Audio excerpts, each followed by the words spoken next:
मैं गहरी नींद में सो रहा था कि तभी अचानक ऐसा लगा कि जैसे कोई जोर से चिल्लाया, जिससे मेरी आंख खुल गई। लेकिन जब कुछ देर शांति से लेटकर मैं सुनता रहा तो एक अजीब सा सन्नाटा था। लेकिन फिर ऐसा लगा कि जैसे कुछ अजीब सी आवाजें हो रही हैं।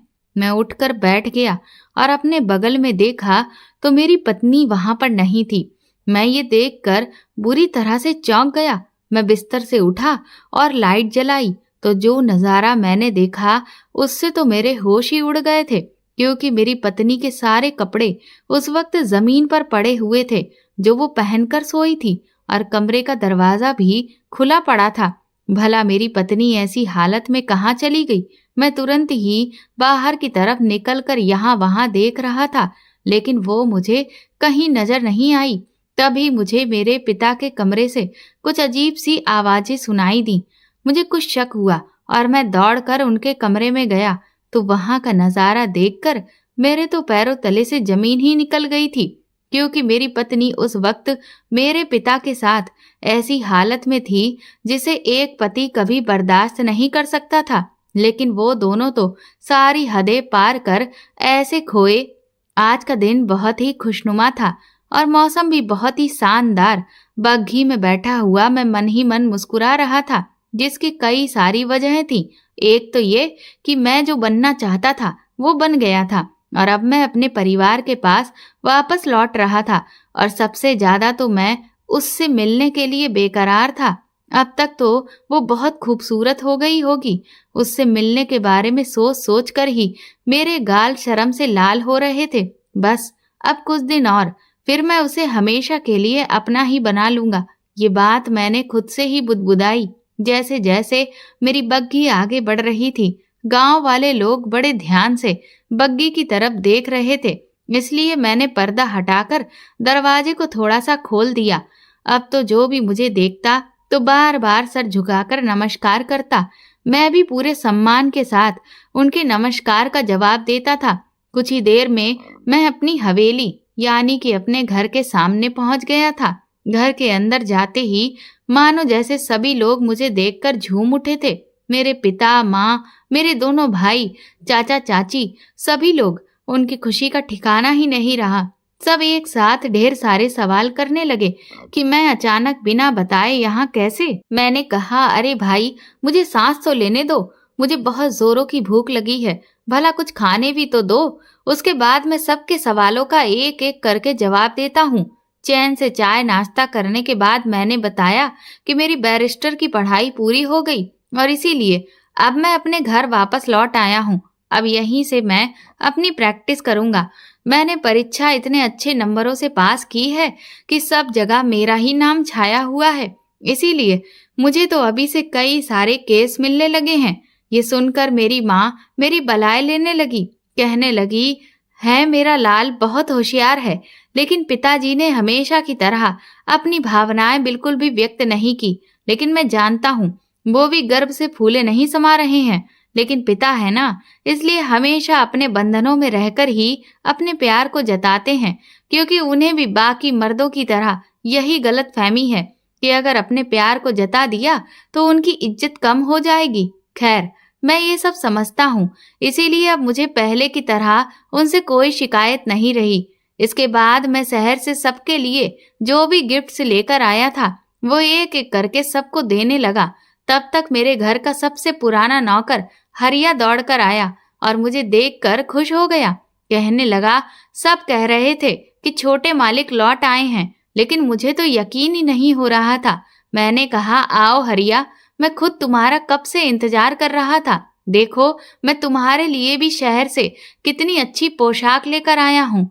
मेरे मुंह से ये बात सुनकर उसकी खुशी का ठिकाना नहीं रहा। कहने लगा, सच में मालिक, मेरे लिए भी लाए हो? मैंने कहा, हाँ हाँ बिल्कुल, तुम मेरे दोस्त के जैसे ही हो, तो भला मैं अपने दोस्त को भूल कैसे सकता हूँ।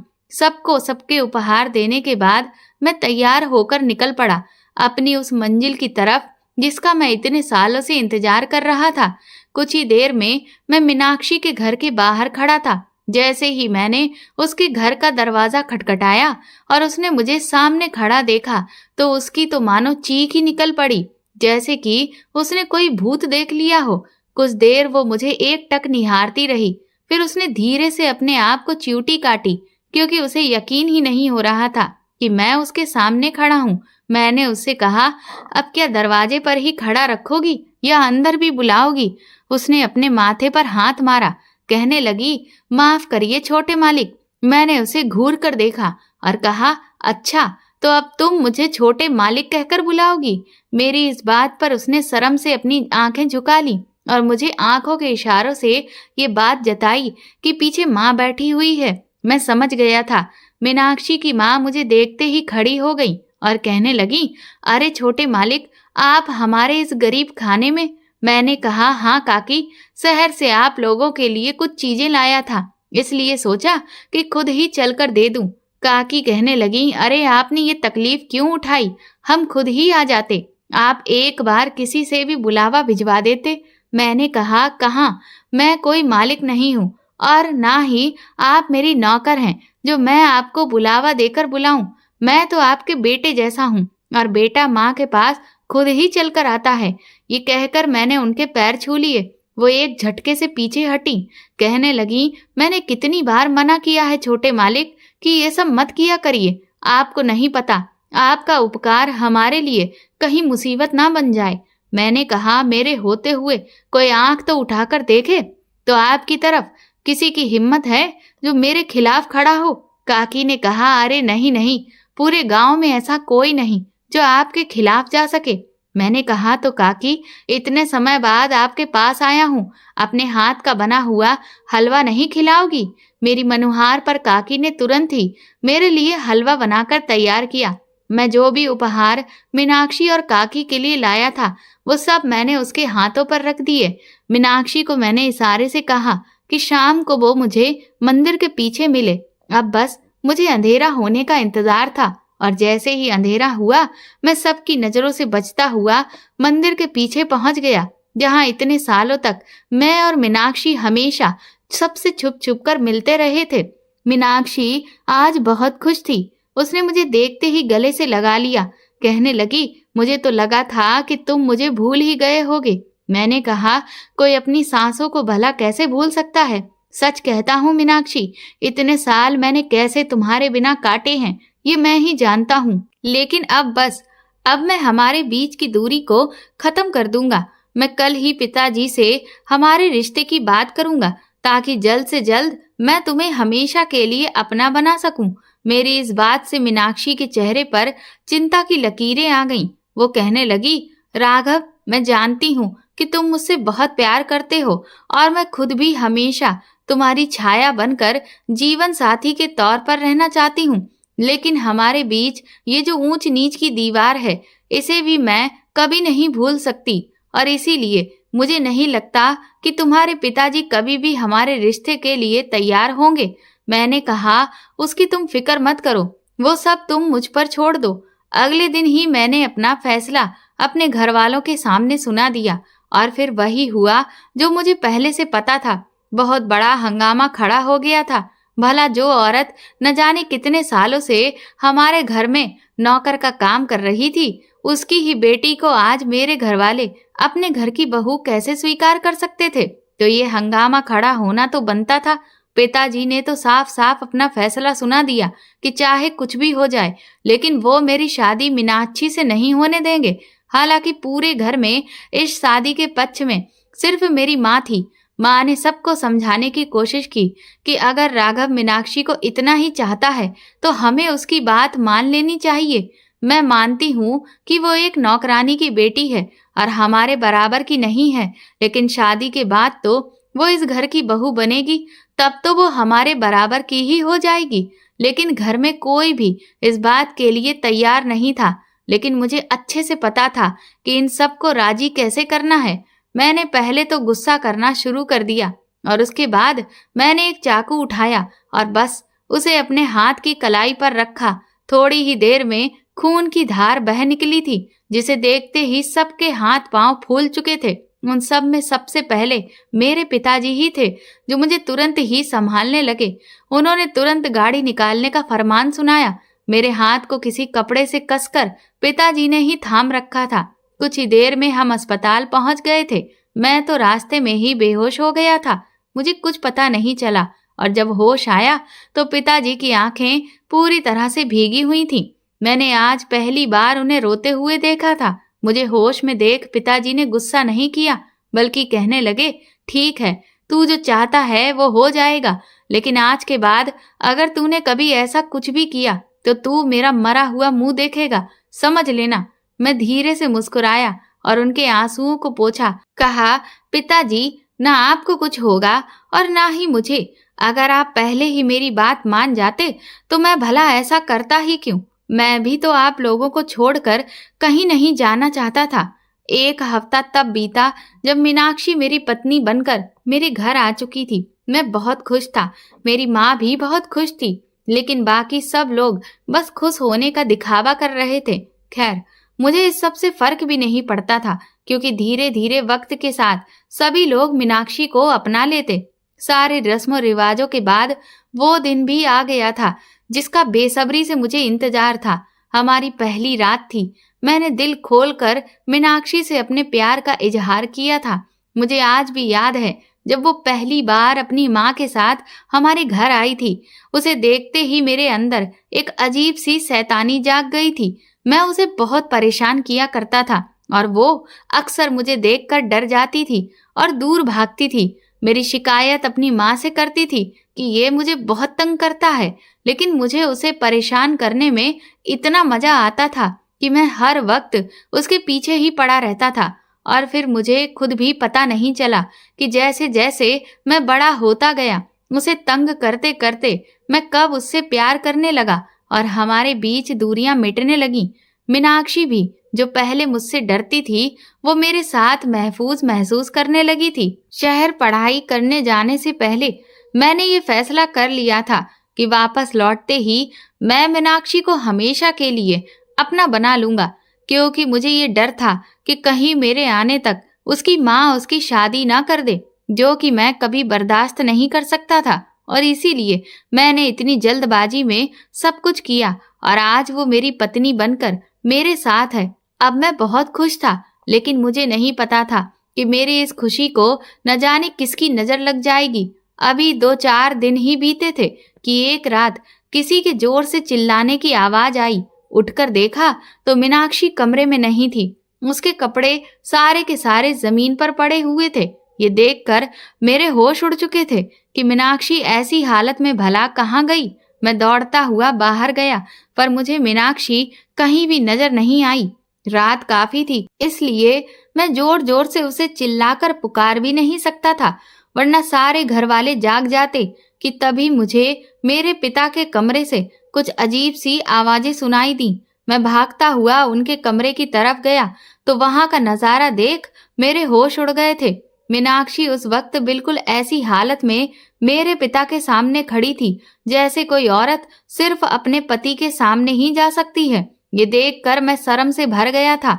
मेरे पिता भी बुरी तरह से हड़बड़ाए हुए थे। उन्हें कुछ समझ नहीं आ रहा था। उस वक्त मेरे पिता अपने कमरे में बिल्कुल अकेले थे, क्योंकि मेरी माँ कुछ दिनों के लिए मौसी के घर गई हुई थी। मैंने आओ देखा ना ताओ और मीनाक्षी के ऊपर चादर डाली और उसे अच्छी तरह से ढक दिया। मैं बहुत शर्मसार हो चुका था। मैं उसे खींचता हुआ कमरे में लेकर आया और उस पर बुरी तरह से चिल्लाने लगा कि तुम इस तरह से मेरे पिता के कमरे में क्यों गई? तुम वहां पर कर क्या रही थी? लेकिन मीनाक्षी तो आंखें फाड़े न जाने कहां शून्य में घूरे जा रही थी। ऐसा लग रहा था कि जैसे उस पर मेरी किसी भी बात का कोई असर नहीं हो रहा था। उसने मुझे कोई जवाब नहीं दिया और एक बार फिर से अपनी चादर को खींचकर नीचे फेंक दिया। ये देखते ही मैं फिर से हड़बड़ा गया। मैंने तुरंत ही दौड़कर अपने कमरे का दरवाजा बंद किया।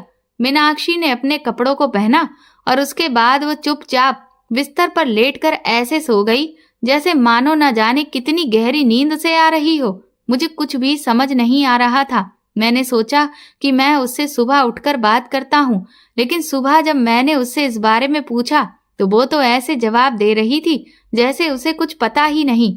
वो खुद हैरत से मेरी तरफ आंखें फाड़े देखने लगी। कहने लगी, आप झूठ बोल रहे हैं। अगर ऐसा कुछ भी होता तो मुझे याद होता। मैंने कहा कि तुम पागल हो गई हो क्या? मैं इतना बड़ा झूठ बोलूंगा? मेरी इस बात से वो बहुत परेशान हो गई। कहने लगी, सच कहती हूँ राघव, मुझे कुछ भी याद नहीं और अब मुझे समझ नहीं आ रहा कि मैं पिताजी के सामने भला कैसे जाऊंगी। मैंने कहा, ये तो मुझे भी समझ नहीं आ रहा। तुमने ये बहुत गलत किया मीनाक्षी, तुम्हें ऐसा नहीं करना चाहिए था। मीनाक्षी मेरी बात सुनकर बुरी तरह से रोने लगी। इस हादसे के बाद वो कई दिनों तक पिताजी के सामने ही नहीं गई और पिताजी वो भी बेचारे शर्म से मुंह छुपाए हुए यहाँ वहां घूमते रहे। उन्होंने भी जब मुझसे पूछा कि मीनाक्षी ने ऐसा क्यों किया, तो मैंने कहा कि शायद उसे नींद में चलने की बीमारी है और इसी वजह से उसने ऐसा किया और उसे कुछ याद भी नहीं है। पिताजी ने कहा कि अगर ऐसा है तो उसे किसी अच्छे डॉक्टर को दिखाओ, क्योंकि ये सब बिल्कुल भी ठीक नहीं हुआ। मैंने उसे शहर के अच्छे डॉक्टर को दिखाया और उसका इलाज शुरू करवा दिया, लेकिन मुझे नहीं पता था कि ये तो बस सिर्फ शुरुआत थी। अब तो मीनाक्षी कुछ कुछ दिनों के बाद बार बार कमरे से गायब हो जाती और वो जब भी कमरे से गायब होती तो उसके सारे कपड़े कमरे में ही पड़े हुए होते और वो बिल्कुल बिना खुद पर कुछ भी डाले हुए कहीं भी चली जाती थी। कभी मेरे किसी भाई के कमरे में जाती तो कभी गांव में रास्ते पर चलने लगती। उसकी इन सारी हरकतों से हम सब बहुत तंग आ गए थे।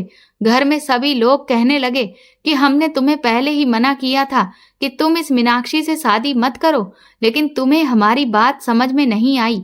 हमें तो ये चरित्रहीन लगती है और इसीलिए ये सब कुछ कर रही है। मैंने सबको समझाने की कोशिश की, लेकिन कोई मेरी बात मान ही नहीं रहा था। तब तो माँ भी यही कहने लगी, बेटा, जिस तरह से मीनाक्षी के लक्षण हैं, क्या तुम्हें लगता है कि तुम्हें अब इसके साथ रहना चाहिए? इसकी वजह से हमारी बहुत बदनामी हो रही है, इसलिए बेहतर यही होगा कि तुम इसे तलाक दे दो और दूसरी शादी कर लो। लेकिन मैं मीनाक्षी से प्यार करता था, मैं उसे छोड़ नहीं सकता था। सबसे ज्यादा मैं इस बात से परेशान था कि उसका इलाज चल रहा था, पर दवा का असर उस पर कुछ भी नहीं था। और तो और वो जो भी हरकतें कर रही थी उसे कुछ भी याद नहीं रहता था। उसका भी रो रो कर बहुत बुरा हाल था। उसे खुद पर बहुत गुस्सा आता था कि वो भला रात में ऐसा करती ही क्यों है। इसलिए मैंने अब उसे रात में बांध कर सोना शुरू कर दिया था। लेकिन हैरत तो मुझे तब होती थी कि मैं उसे चाहे कितना भी अच्छे से बांध कर सोऊं, पर वो न जाने कैसे सारी रस्सियों को खोल देती थी और बाहर निकल जाती थी। मैं इस सब से तंग आ चुका था। घर में भी हर वक्त बहुत तनाव रहता था।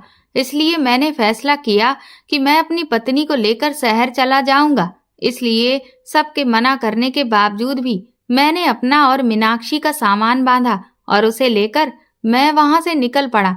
लेकिन मैं तो अभी गांव की दहलीज पार भी नहीं कर पाया था। न जाने अचानक मीनाक्षी को क्या हुआ कि उसकी तबीयत खराब हो गई। उसे खून की उल्टियां होने लगी थी। ये देखकर मेरे तो हाथ पांव फूल गए। उसकी आंखें टंग चुकी थीं और उल्टियां बंद होने का नाम तक नहीं ले रही थीं। मैं तुरंत ही उसे वापस हवेली लेकर आया। उसकी ऐसी हालत देखकर बाकी के घरवाले भी मेरे सब परेशान हो गए कि तभी अचानक उसने हवेली के अंदर आते ही एक बड़ी सी उल्टी की, जिसमें एक छोटी सी कील निकली। मैं तो हैरान रह गया कि भला मीनाक्षी के पेट से यह कील कैसे निकल सकती है। लेकिन मीनाक्षी बेहोश हो चुकी थी। मैंने तुरंत ही डॉक्टर को बुलवाया। डॉक्टर ने अच्छे से चेकअप किया तो कहा कि हो सकता है कि इन्होंने कुछ ऐसा खा लिया हो जिसके साथ में कील भी इनके अंदर चली गई और इस वजह से इन्हें इस तरह से खून की उल्टियां हुई हैं। मैं अभी कुछ दवा लिख देता हूँ, बाकी आप इनके ये कुछ टेस्ट करवा लीजिए। इसके बाद ही पता चलेगा कि उनकी बीमारी का असली कारण क्या है। डॉक्टर दवा लिखकर जा चुके थे। मीनाक्षी भी अभी सो रही थी, क्योंकि डॉक्टर ने उसे नींद का इंजेक्शन दिया था कि तब तक हमारे घर का एक नौकर दौड़ता हुआ आया। पिताजी के पास आकर वो कहने लगा, अक्षरानंद महाराज जी आए हैं। ये सुनते ही घर में सभी लोग तुरंत ही बाहर की तरफ भागे। दरअसल अक्षरानंद महाराज जी बहुत ही पहुंचे हुए सिद्ध पुरुष हैं और उनकी सभी जगह बहुत इज्जत है। पिताजी तो उन्हें बिल्कुल भगवान के जैसे पूजते हैं। कुछ ही देर में वो हवेली में पधार चुके थे, लेकिन ना जाने क्यों वो जैसे ही अंदर आए तो कुछ देर दरवाजे पर ही खड़े रहे। पिताजी ने उन्हें जब अंदर आने का आग्रह किया तो उन्होंने हाथ के इशारे से चुप रहने के लिए कहा। तकरीबन 5 मिनट तक वो वहीं दरवाजे पर खड़े रहे। उसके बाद उन्होंने धीरे धीरे अपने कदम घर में बढ़ाए। उनके स्वागत सत्कार के बाद जब वो घर से चलने को हुए तो अचानक से माँ ने मीनाक्षी को लेकर उनसे बात छेड़ दी। कहने लगी, आज इस तरह की घटना घर में हो गई, कहीं ऐसा तो नहीं कि मेरी बहू के ऊपर कोई ऊपरी चक्कर हो। आपसे विनती है महाराज जी, एक बार उसे चलकर देख लीजिए। मैंने तुरंत ही माँ को टोका। मैंने कहा, माँ ऐसा कुछ भी नहीं है, ये सब अंधविश्वास की बातें होती हैं। डॉक्टर देख कर गया है और उसने कहा है कि वो चेकअप करके सब बताएगा और फिर कुछ दिन इलाज के बाद वो पूरी तरह से ठीक हो जाएगी। माँ ने कहा, बेटा तूने अपनी तसल्ली कर ली है, मुझे भी अपनी तसल्ली कर लेने दे। अक्षरानंद जी ने मेरे सर पर हाथ फेरा और कहा, राघव बेटा चिंता मत करो, सब ठीक ही होगा। मैंने उनके सामने अपना सिर झुका दिया। ऐसा नहीं है कि मैं उनका अनादर करता हूँ, मैं तो उनकी बहुत इज्जत करता हूँ और उनमें मेरा विश्वास भी है, लेकिन बस जो अंधविश्वास की बातें हैं उनमें मुझे कोई यकीन नहीं है। कुछ ही देर में अक्षरानंद महाराज जी मीनाक्षी के पास पहुंच चुके थे। वो कुछ देर उसे ध्यान से देखते रहे। फिर उन्होंने मुझसे पूछा कि डॉक्टर ने क्या कहा। मैंने डॉक्टर की सारी कही बातें उन्हें बता दी। वो मुस्कुराकर कहने लगे, डॉक्टर ने बिल्कुल ठीक कहा, कोई भी परेशानी वाली बात नहीं है, तुम इसका अच्छे से इलाज कराओ, बस ये कुछ ही दिन में ठीक हो जाएगी। ये कहकर वो वहां से चले गए। मैंने माँ से कहा, देखा माँ, मैं तो पहले ही कह रहा था कि ऐसी कोई भी बात नहीं है। मीनाक्षी का इलाज शुरू हो गया था, लेकिन उसकी हरकतें अब दिन ब दिन बढ़ती जा रही थी। पहले तो वो सिर्फ अपने कपड़ों को छोड़ देती और कहीं भी जाकर खड़ी हो जाती, लेकिन अब तो वो घर के मर्दों के साथ जबरदस्ती करने लगी थी, जिससे मुझे अब धीरे धीरे लगने लगा कि शायद मेरे घर वाले ठीक कह रहे थे। मैं हर रोज शर्मिंदगी का शिकार हो रहा था। मेरे घर वालों को भी बहुत मुसीबतें झेलनी पड़ रही थी, क्योंकि अब मीनाक्षी को सबने वैसे देख लिया था जैसे सिर्फ मैं देख सकता था, जिस वजह से मेरी पूरी इज्जत खाक में मिलती जा रही थी। लेकिन मीनाक्षी तो जैसे कुछ समझने को तैयार ही नहीं थी, यहाँ तक कि वो तो अपनी किसी भी हरकत को स्वीकार करने को भी तैयार नहीं थी। इसलिए मैं बहुत नाराज हो गया और एक दिन मैंने उसे धक्का देकर अपने घर से निकाल दिया। मैंने कहा कि तुम्हें अपनी पत्नी बनाकर मैंने अपने जीवन की सबसे बड़ी भूल की है। मेरे परिवार वाले ठीक ही कहते थे, तुम इस लायक ही नहीं हो कि मैं तुम्हें पत्नी होने का दर्जा दूं। मीनाक्षी मेरे सामने गिड़गिड़ाकर रोती रही, कहने लगी, सच कहती हूँ राघव, मुझे नहीं पता कि ये सब क्या हो रहा है, मेरी बात का विश्वास करो। लेकिन मैं उसके झूठ से तंग आ चुका था और इसीलिए मैंने उससे कहा कि तलाक के कागज मैं बहुत जल्द तुम्हारे घर भिजवा दूंगा। मीनाक्षी अपने घर जा चुकी थी। मेरे घर में भी सभी लोग बहुत उदास थे, लेकिन एक तरफ उन्हें खुशी भी थी कि मीनाक्षी से अब मुझे छुटकारा मिल चुका था। इस बीच मीनाक्षी की माँ का भी देहांत हो गया।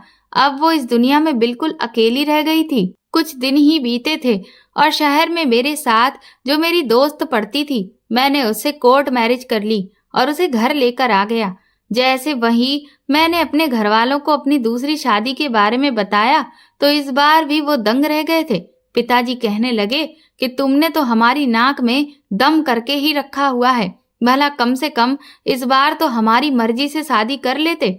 लेकिन क्योंकि मेरी दोस्त रश्मि हमारी तरह ही एक बहुत ऊंचे खानदान की लड़की थी, इसलिए मेरे परिवार को उसे अपनाने में बहुत ज्यादा तकलीफ नहीं हुई। लेकिन जैसे ही मीनाक्षी को मेरी दूसरी शादी की खबर मिली, वो दौड़ती हुई हवेली आई। वो रो रो कर गुहार लगाने लगी। उसे तो यकीन ही नहीं हो रहा था कि मैंने दूसरी शादी कर ली है। लेकिन मैंने उसके सामने ही रश्मि को अपने साथ हाथ थाम कर खड़ा किया और कहा कि तुम्हारे जैसी चरित्रहीन औरत मेरी जिंदगी में कोई जगह नहीं रखती और तुम्हें पूरी तरह से खुद से अलग करने का मेरे पास अब यही रास्ता था, और इसीलिए अब खुद अपनी आंखों से देख लो कि मैं दूसरी शादी कर चुका हूँ। मीनाक्षी को बहुत गहरा सदमा लगा था।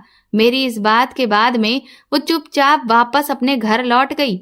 मेरी दूसरी शादी के 5वें दिन ही खबर आई कि मीनाक्षी का देहांत हो गया है। लेकिन क्योंकि गांव वाले भी उसकी हरकतों से बहुत खफा थे और मैं भी, इसलिए मैंने उस सबके सामने ये ऐलान किया कि कोई भी मीनाक्षी की लाश को हाथ तक नहीं लगाएगा और ना ही उसे अंतिम संस्कार नसीब होगा, क्योंकि वो एक कुकर्मी औरत थी और जिसकी यही सजा है कि उसे चील कौए आखिरी वक्त में नोच नोच कर खा जाएं। पूरे गांव में कोई भी ऐसा नहीं था जो मेरे परिवार के आदेश के खिलाफ जाकर कुछ भी करता, इसीलिए किसी ने भी मीनाक्षी को हाथ तक नहीं लगाया था। लेकिन मेरे इस फैसले से मेरे परिवार वाले अवाक थे।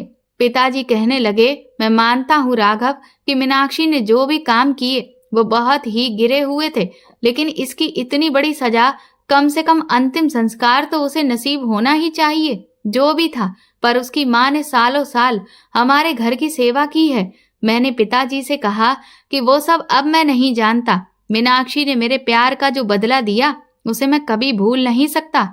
उसने मुझे कहीं का नहीं छोड़ा है। मेरे अंदर उसके लिए नफरत की आग जल रही है जो इस जन्म में तो ठंडी नहीं होने वाली, और इसीलिए मेरे फैसले के खिलाफ अब कोई भी नहीं जाएगा। ये कहकर मैं वापस अपने कमरे में आ गया। आज अमावस की रात थी। जैसे ही घड़ी ने रात के 12 बजाए, मैं तुरंत ही उठकर बैठ गया और निकल गया शमशान घाट की तरफ। शमशान घाट जो कि रात में इतना भयानक लगता है कि किसी के भी प्राण निकल जाएं। मैं जैसे ही वहां पहुंचा तो साए साए हवा चल रही थी। कुत्तों के रोने की आवाजें आ रही थीं। बीच बीच में उल्लू भी अपनी अजीब सी आवाजें निकाल रहे थे। दूर दूर तक कुछ चिताएं जलती हुई दिख रही थीं, जिनकी आग धीरे धीरे ठंडी पड़ रही थी, और कुछ ऐसी थीं जो पूरी तरह से खाक में मिल चुकी थीं। चारों तरफ गहरा काला अंधेरा छाया था। लेकिन मैं अब जिस मकसद से शमशान घाट में आया था, उसके लिए सबसे पहले मुझे कोई ऐसी जगह ढूंढनी थी जहां मैं छिपकर बैठ सकता। और तभी मुझे एक पेड़ के पास ढेर सारी लकड़ियों का गट्ठर दिखाई दिया, जिनके बीच में जगह बनी थी। मैं उन्हीं के बीच घुसकर चुपचाप बैठ गया। आप सब सोच रहे होंगे कि भला मैं इतनी रात को यहाँ शमशान घाट में करने क्या आया हूँ। मैं भी उस दिन को याद करने लगा जिस दिन अक्षरानंद महाराज जी मेरे घर आए थे। उन्होंने कहा था कि सब ठीक है और मुझे आश्वासन देकर वो वापस चले गए थे। लेकिन उसी रात मेरे फोन की घंटी बजी। मैंने जैसे ही फोन उठाया तो दूसरी तरफ अक्षरानंद महाराज जी का एक सेवक बोल रहा था। उसने तुरंत ही मुझे आदेश दिया कि मैं अभी के अभी अक्षरानंद जी के आश्रम में आऊं। इतनी रात को उन्होंने मुझे बुलाया था तो जरूर कोई बड़ी बात थी, इसलिए मैं इनकार नहीं कर पाया और चुपचाप इतनी रात में ही उनके आश्रम की तरफ निकल गया। कुछ ही देर में जब आश्रम में पहुंचा तो अक्षरानंद महाराज जी बहुत ही चिंता में डूबे हुए थे और कमरे में टहल रहे थे। मुझे देखते ही उन्होंने मुझे अपने सामने बिठाया और कहा, मैंने जब तुम्हारे घर में कदम रखा था तभी मुझे वहां किसी बुरी शक्ति के साये का एहसास हो गया था। फिर जब तुमने अपनी पत्नी को मुझे दिखाया तब सारी तस्वीर मेरे सामने साफ हो गई थी। तुम्हारी पत्नी बहुत बड़ी मुसीबत में है। अगर जल्दी ही कुछ नहीं किया गया तो तुम उसे हमेशा हमेशा के लिए खो दोगे। उनकी बात सुनकर मैं तो दंग रह गया था।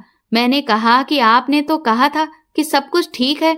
महाराज जी ने कहा कि वो मैंने सिर्फ दिखावा किया था, क्योंकि तुम्हारे साथ ये विश्वासघात करने वाला कोई बाहर का नहीं बल्कि कोई घर वाला ही है, और इसीलिए मैं सबके सामने सच बोलकर उसे सतर्क नहीं करना चाहता था। मैंने कहा, लेकिन आप कहना क्या चाहते हैं? अक्षरानंद जी ने कहा, तुम्हारी पत्नी पर किसी ने बहुत भयंकर काला जादू किया है।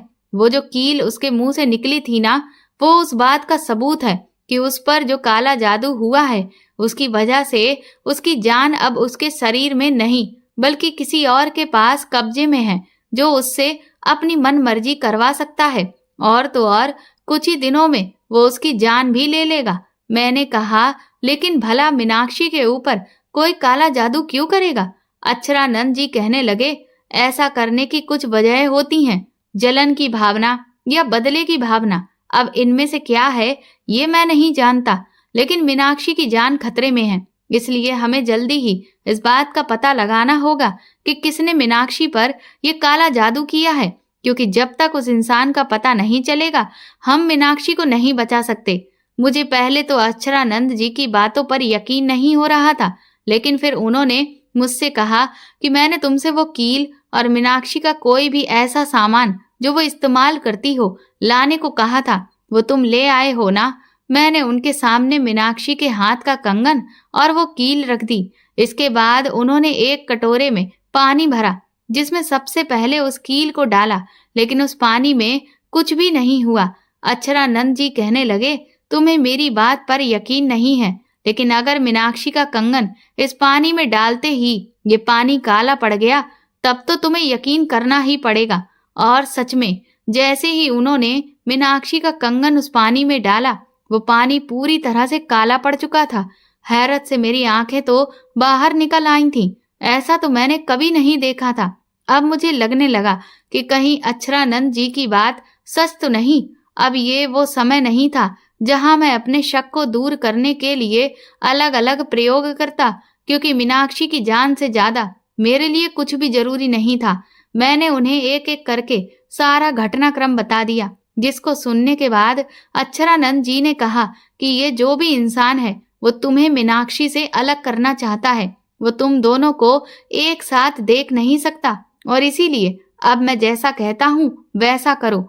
तुम मीनाक्षी को खुद से अलग कर दो, क्योंकि अगर तुम उसे अपने साथ रखोगे तो उसकी तकलीफ दिन ब दिन और बढ़ती ही चली जाएगी। इसलिए उसकी तकलीफ को कम करने के लिए तुम्हें मीनाक्षी से खुद को अलग करना होगा, ताकि उस इंसान को ये तसल्ली हो जाए कि वो अपने मकसद में धीरे धीरे कामयाब हो रहा है। और फिर अक्षरानंद जी के कहने पर ही मैंने जानबूझकर मीनाक्षी को धक्का देकर घर से निकाल दिया था, और फिर अपनी कॉलेज की फ्रेंड के साथ मैंने झूठी शादी रचाई थी। मैंने उसे भी अपनी पूरी कहानी बता दी थी और उससे मदद मांगी थी कि इस सब में वो मेरा साथ दे।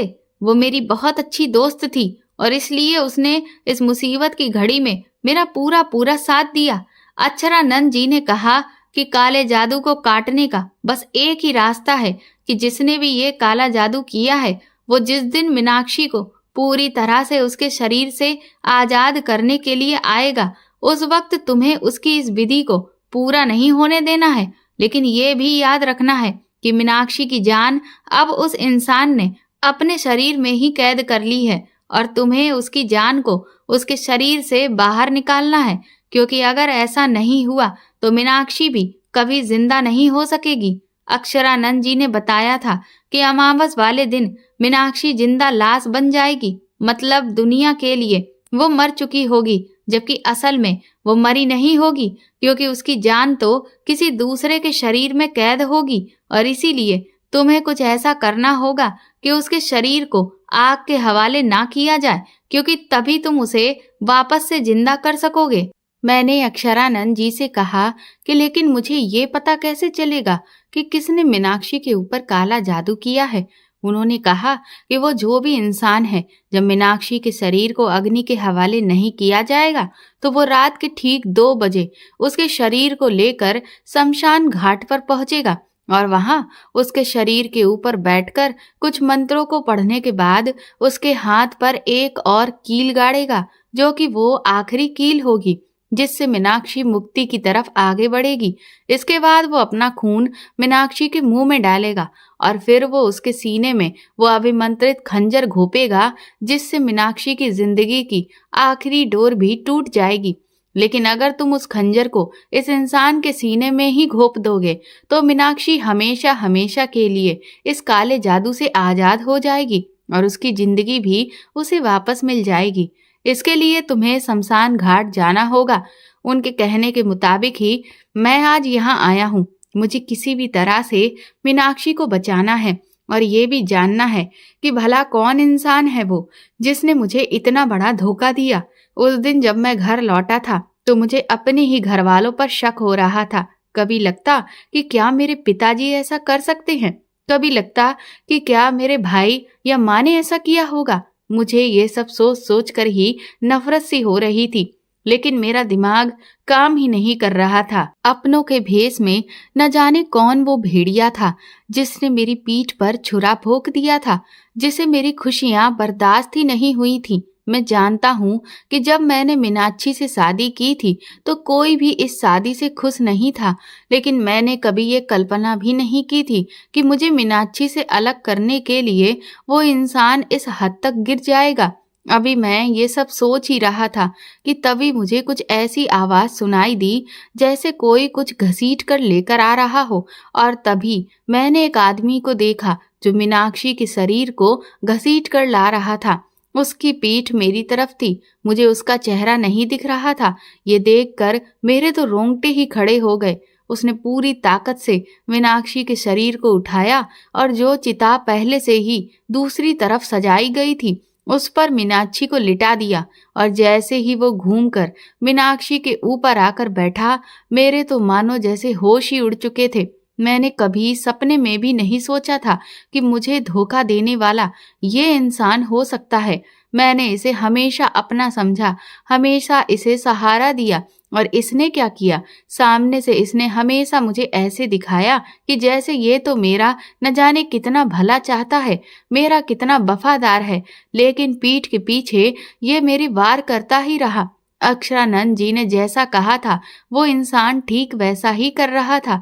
उसने मीनाक्षी के बाएं हाथ पर एक कील गाड़ दी और फिर अपने अंगूठे को काट कर उसमें से कुछ खून निकाल कर मीनाक्षी के मुंह में डाल दिया, और बस अब उसने अपनी जेब से वो अभिमंत्रित चाकू निकाल लिया था जिससे वो हमेशा हमेशा के लिए मेरी मीनाक्षी को छीनने वाला था। उस चाकू की धार को देखते हुए उसकी आंखों में जो चमक थी और चेहरे पर जो शैतानी हंसी थी, उसे देखकर एक पल के लिए मेरी रूह कांप गई थी। लेकिन अपनी मीनाक्षी को बचाने के लिए मैंने पूरी हिम्मत जुटा ली, और जैसे ही उसने मीनाक्षी के सीने में वो चाकू मारने के लिए हवा में ऊपर उठाया, मैं दौड़ता हुआ उसकी तरफ भागा, और भागने से पहले मैंने उस लकड़ी के गट्ठर से एक मोटी सी लकड़ी उठा ली थी, जो फेंक कर उस आदमी के मारी, जो ठीक उसके सर पर लगी, और वो धड़ाम से चिता से नीचे जा गिरा। उसे भी इस हमले की कोई उम्मीद नहीं थी, इसलिए वो संभल नहीं सका। वो हैरानी से उठकर खड़ा हुआ कि ना जाने अचानक किसने उस पर ऐसे हमला किया, और जब उसने मुझे अपने सामने खड़ा देखा तो एक पल को उसके भी होश उड़ चुके थे। वो बड़े ही शैतानी हंसी हंसते हुए कहने लगा, अच्छा, तो इसका मतलब तुम्हें सब कुछ पता चल गया है। मुझे तो लगा था कि तुम तो अब अपनी ही दुनिया में मगन हो गए हो, और इधर मैं अपनी मीनाक्षी को हमेशा हमेशा के लिए अपना बना लूंगा। मैंने जोर से चिल्लाकर कहा, अपने गंदे मुंह से मेरी मीनाक्षी का नाम भी मत लेना, वरना तेरी जुबान काट कर फेंक दूंगा। इस पर वो कहने लगा, मीनाक्षी तेरी कभी नहीं थी, वो सिर्फ मेरी है। तू हम दोनों के बीच में सिर्फ दीवार बनकर खड़ा हो गया था। मैं उसे बचपन से चाहता था। वो जब भी अपनी माँ के साथ हवेली आती तो सबसे ज्यादा समय मैं उसके साथ बिताता था। मैंने सोचा था कि बड़े होने पर मैं उससे शादी कर लूंगा, क्योंकि उसकी और मेरी शादी में कोई बाधा भी नहीं थी। वो भी एक नौकरानी की बेटी थी और मैं भी तेरे घर का नौकर था। हाँ, ये और कोई नहीं, ये हरिया था, जिसे मैंने अपने दोस्त जैसा समझा। इसके साथ मैंने कभी भी भेदभाव नहीं किया, कभी भी नौकरों के जैसा व्यवहार नहीं किया, लेकिन उसने मेरे साथ जो किया उसकी मैंने कभी कल्पना भी नहीं की थी। हरिया कहने लगा, मैं मीनाक्षी से बहुत प्यार करता था, लेकिन तूने तो मुझे इतना मौका भी नहीं दिया कि मैं उससे अपने प्यार का इजहार तक करता। और फिर मीनाक्षी ने भी मुझे धोखा दिया, उसने भी तुझे ही प्यार किया, मेरी तरफ पलट कर भी नहीं देखा, जबकि मैंने उसके लिए न जाने क्या क्या किया। मैं दौड़ दौड़ कर उसके सारे काम करता था, उसकी सारी ख्वाहिशें पूरी करता था, लेकिन उसने वो सब कुछ नजरअंदाज कर दिया और एक पल में ही मुझे भुला दिया। पर मैं हार नहीं मानने वाला था, और इसीलिए मैंने फिर काले जादू का सहारा लिया, क्योंकि अगर मीनाक्षी मेरी नहीं हो सकती तो वो किसी की भी नहीं हो सकती। मैंने सोचा था कि मैं उसे बदनाम कर दूंगा तो तू उसे छोड़ देगा, हर कोई उस पर थूकेगा, और तब मैं उसका हाथ थाम लूंगा तो उसकी नजर में मेरी इज्जत बहुत बढ़ जाएगी, और फिर उसके सामने कोई रास्ता नहीं बचेगा, और वो अपने आप ही अपना सर झुकाकर मुझे अपना पति मान लेगी, और मैं उस पर एहसान जताऊंगा कि मेरे सिवा इस दुनिया में उसका कोई भी नहीं है, लेकिन तू तो इतना निर्लज्ज था कि उसकी ऐसी शर्मनाक हरकतें देखने के बावजूद भी उसे छोड़ने को तैयार ही नहीं था। इसलिए मैंने फैसला किया कि अगर इस जन्म में ना सही तो ठीक है, मैं मीनाक्षी को पाने के लिए अगले जन्म का इंतजार कर लूंगा, और इस कारण ही अब मैं मीनाक्षी की जान ले लूंगा और खुद भी इस शरीर को त्याग दूंगा, ताकि अगले जन्म में कोई भी मुझे मेरी मीनाक्षी से जुदा ना कर पाए। ये कहते हुए उसने एक बार फिर से नीचे पड़ा हुआ वो चाकू उठाया और मीनाक्षी के ऊपर वार करने लगा, लेकिन मैंने दौड़कर उसके हाथ से वो चाकू छीना। इसी छीना झपटी में वो चाकू पास में जल रही एक आग में गिर गया, जिसे देखकर वो जोर जोर से हंसने लगा। कहने लगा, अब क्या करेगा? मैं जानता हूँ कि तुझे सब पता है कि मीनाक्षी की जान मेरे शरीर में ही फंसी है, और उसे जिंदा करने के लिए तुझे मुझे मारना होगा, जो कि इस चाकू से ही मुमकिन है। लेकिन अब तो वो चाकू आग में चला गया। अब तू मुझे कैसे मारेगा और कैसे बचाएगा अपनी मीनाक्षी को? ये कहकर वो राक्षसों के जैसे हंसने लगा। वो फिर एकदम से चुप हुआ। कहने लगा, चाहे कुछ भी हो जाए, भले ही मीनाक्षी मेरी ना हो, लेकिन मैं उसे तेरी भी नहीं होने दूंगा। ये कहते हुए उसने पास में जल रही एक चिता में से जलती हुई लकड़ी खींची, जिसे लेकर वो मीनाक्षी की चिता की तरफ भागा। मैं जानता था कि वो क्या करने वाला है। वो मीनाक्षी की चिता को आग लगा देना चाहता था, ताकि मीनाक्षी का शरीर जल जाए और वो हमेशा हमेशा के लिए मुझसे जुदा हो जाए। लेकिन मैं ऐसा नहीं होने दे सकता था। इस बीच मेरे और उसके बीच बहुत हाथापाई हुई। मैंने उसे बहुत मारा, लेकिन उस पर तो जैसे शैतान सवार था। उसमें न जाने कितनी ताकत आ गई थी। उसने भी मार मार कर मेरा बहुत बुरा हाल कर दिया था, और फिर मेरी जान भी बस निकलने ही वाली थी। उसने मुझे मार मार के अधमरा करके एक आखिरी लात मेरे खींच कर मारी, और मैं धड़ाम से उस जलती हुई आग के पास ही जाकर गिरा, जिसमें उसने वो चाकू फेंक दिया था। और फिर वो पागलों के जैसे हंसता हुआ उस जलती हुई लकड़ी को लेकर मीनाक्षी की चिता को आग लगाने के लिए आगे बढ़ने लगा। मैं बेबसों की तरह खामोश पड़ा था कि तभी एक चमत्कार हुआ। अचानक से उस आग से एक लकड़ी जोर से चटकी और हवा में उछल गई, जिसके साथ में वो चाकू भी उछलकर बाहर आ गिरा। मैंने भी आव देखा ना ताव, और उस चाकू को उठाया और भागता हुआ हरिया की तरफ गया, और वो खंजर उसके दिल में भोंक दिया। उस चाकू के हरिया के सीने में लगते ही अचानक ही आसपास का सारा माहौल और भी ज्यादा भयानक हो गया। बहुत तेज तेज हवाएं चलने लगीं, और न जाने कैसी शैतानी आवाजें पूरे माहौल में गूंजने लगी थी। हरिया का मुंह खुल चुका था, उसकी आंखें फटी जा रही थीं। उसके मुंह से काले रंग का धुआं निकल रहा था, जिसमें किसी खोपड़ी की अजीब सी आकृति बन रही थी। कुछ ही देर में हरिया जमीन पर गिरा। उसके हाथ से वो लकड़ी भी छूट कर गिर चुकी थी, और फिर हरिया हमेशा के लिए मर गया। मैं भी धड़ाम से नीचे गिर गया, क्योंकि मेरा शरीर भी जवाब दे गया था, और मैं कब बेहोश हो गया मुझे कुछ पता ही नहीं चला। जब होश आया तो देखा कि मैं अपने कमरे में लेटा था, और मेरे घर वाले चारों तरफ खड़े हुए मुझे ही देख रहे थे। मैं जैसे ही उठा तो बस मीनाक्षी मीनाक्षी चिल्लाने लगा। मेरी माँ ने मुझे शांत कराया और कहा कि मीनाक्षी बिल्कुल ठीक है, राघव तुम चिंता मत करो। तभी मुझे अक्षरानंद जी नजर आए। मैंने आंखों में आंसू लिए उनकी तरफ देखा। वो मुस्कुराकर कहने लगे, तुमने वाकई में बहुत बहादुरी का काम किया है राघव। तुम्हारे जैसे पति किसी मिसाल से कम नहीं है। तुमने अपनी पत्नी को मौत के मुंह से निकाला है। मैंने उनके आगे हाथ जोड़ दिए और कहा, ये सब आपकी वजह से हुआ है। अगर आप मुझे सही रास्ता नहीं दिखाते तो मैं मीनाक्षी को कभी भी बचा नहीं पाता। तभी मेरी भाभी मीनाक्षी को सहारा देते हुए कमरे में लेकर आई। मीनाक्षी मुझे देखते ही रोने लगी और मेरे पास आकर बैठ गई।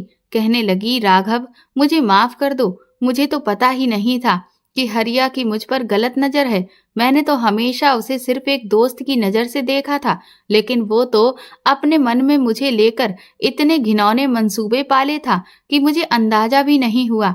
मैंने मीनाक्षी से कहा, कोई बात नहीं, जब हम किसी पर हद से ज्यादा विश्वास करते हैं और उसे अपना मानते हैं और वो हमारे विश्वास का फायदा उठाता है तो हमें धोखा खाना ही पड़ता है। हरिया ने जो कुछ भी किया उसकी सजा उसे मिल चुकी है। मेरी माँ ने कहा, लेकिन बेटा तूने हम सबको ये बात पहले क्यों नहीं बताई?" मैंने कहा, "क्योंकि माँ, जब अक्षरा आनंद जी ने कहा कि मीनाक्षी के साथ ये सब कुछ करने वाला तुम्हारा कोई अपना, कोई भरोसेमंद ही है, तो मैं समझ नहीं पा रहा था कि मैं किस पर विश्वास करूं और किस पर नहीं। और ये बात मैं किसी को बता भी नहीं सकता था, क्योंकि धोखेबाज तो कोई भी हो सकता था और मीनाक्षी की जान को मुझे किसी भी तरह से बचाना था। इसीलिए मैंने किसी से कुछ भी नहीं कहा। मैंने पिताजी और अपने भाइयों से कहा कि आप लोग भी मीनाक्षी को माफ कर दीजिए, क्योंकि बीते दिनों उसने जो कुछ भी किया वो सब कुछ सिर्फ उस काले जादू के असर में आकर किया था। इस बात पर वो लोग कहने लगे कि हमने तो कब का मीनाक्षी को माफ कर दिया है, तुम्हें अब अपने मन में किसी भी तरह की कोई बात रखने की जरूरत नहीं है। इसके बाद सब लोग कमरे से चले गए थे। मीनाक्षी मेरे गले से लग गई, कहने लगी, "सच में राघव, तुम्हें अपने पति के रूप में पाकर मेरा ये जन्म सिद्ध हो गया है। मैं बहुत भाग्यशाली हूँ जो मुझे तुम्हारा प्यार मिला। मैं हर जन्म में तुम्हें ही अपने पति के रूप में पाना चाहती हूँ।" ये कहकर हम दोनों एक दूसरे के गले लग गए थे। मेरी दोस्त रश्मि भी तब तक अपना सामान पैक करके आ गई। कहने लगी, "मुझे लगता है मेरी इतनी मदद काफी होगी, है ना राघव?" ये कहकर हम सभी मुस्कुराने लगे। वो बोली, "अब मैं चलती हूँ, भला मुझे भी तो अपने प्यार को पाना है।" उसके बाद रश्मि वापस शहर चली गई और अब मैं अपनी मीनाक्षी के साथ सुकून से रह रहा हूँ। दोस्तों, अक्सर हमें धोखा देने वाला कोई अपना ही होता है और इसीलिए हम ये अंदाजा भी नहीं लगा पाते कि कौन हमारे साथ बुरा कर रहा है। कई बार लोग हमसे अंदर ही अंदर जलते रहते हैं और सामने से ऐसे दिखाते हैं कि जैसे वो हमारा बहुत भला चाहते हैं। इसीलिए हमें कभी भी किसी पर आंख बंद करके भरोसा नहीं करना चाहिए। दोस्तों, अगर ये कहानी आपको पसंद आई हो और इससे आपको कोई अच्छी सीख मिली है तो प्लीज हमें कमेंट करके जरूर बताएं और इस वीडियो को ज्यादा से ज्यादा शेयर और लाइक करके मेरे चैनल को सपोर्ट करें। साथ ही बेल आइकन जरूर दबा दें ताकि आगे आने वाली नोटिफिकेशंस भी आपको मिलती रहें। Thank you.